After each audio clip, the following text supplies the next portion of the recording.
guys, it's me, Richard, the puppet person. And in the next couple of videos, I'm going to show you how you can do some really simple shadow puppets. Okay?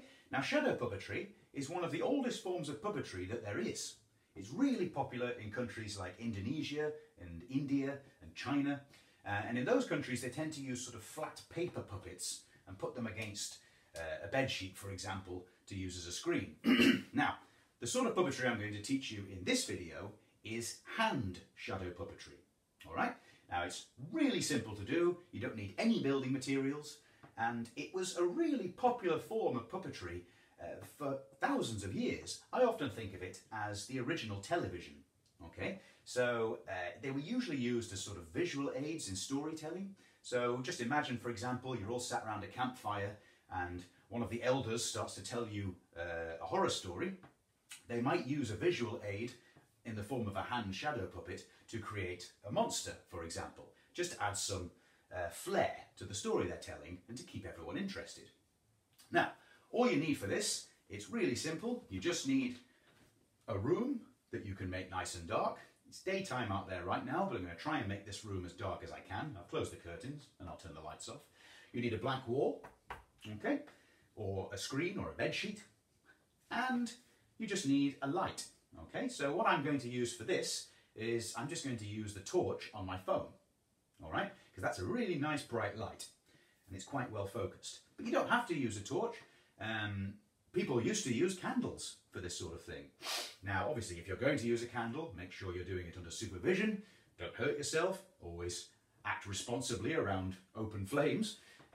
Or you could also just use a light, a lamp, like a bedside table lamp, for example. Just take the lampshade off, and that will provide you with quite a nice lamp. Okay, so I'm just going to make everything nice and dark, as much as I can, and just see what we can do here. Okay.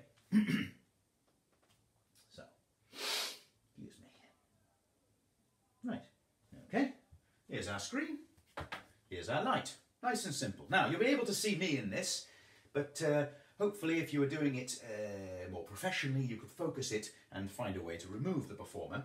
But I'm just doing this so you can see what I'm doing at the same time as making the shadows. Okay?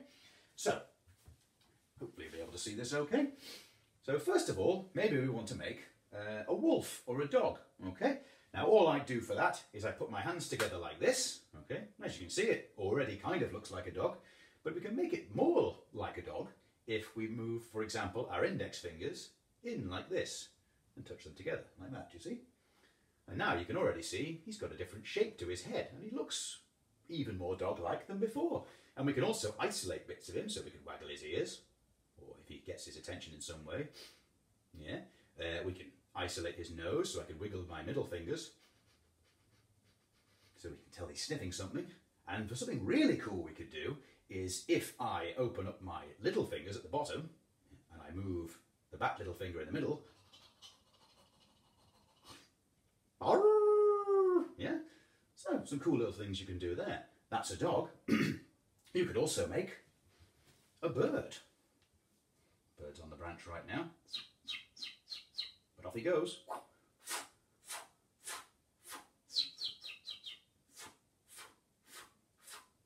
Or you could make a goat. Really simple. See, I'm just basically doing that with my hands and putting my fingers out like this. There you go.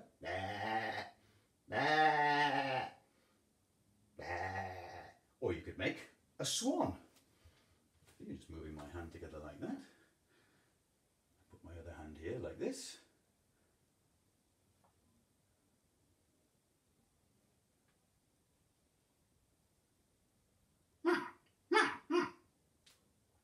Or perhaps you could make a crab. It's a bit like the bird. We just put our hands together.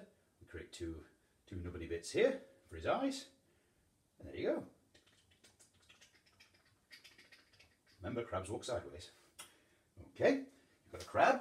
Or perhaps you could have an elephant. Now the elephant's cool. Put our fingers out like this. Okay. You always got to try and find the angle of the light as well. Okay, I hope that's good. There you go, that hopefully looks like an elephant.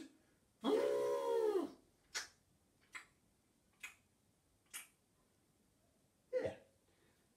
And finally, it doesn't have to be an animal. You can make all sorts of things with shadow puppets. You really just use your imagination and try and see what you can create. I, for example, really enjoy making a punk.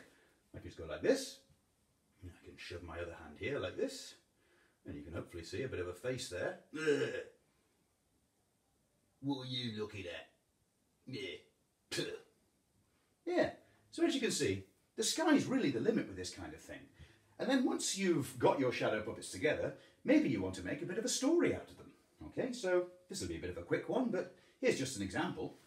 So one day, Dad ran into the house and told us to come into the garden because he'd just seen a wolf.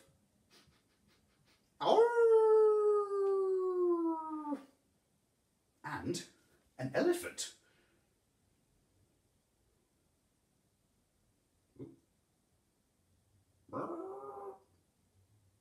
And a crab.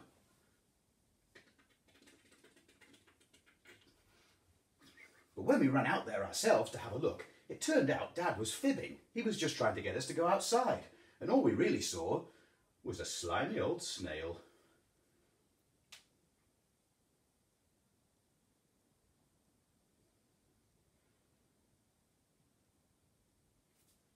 Yeah, so there you go, guys.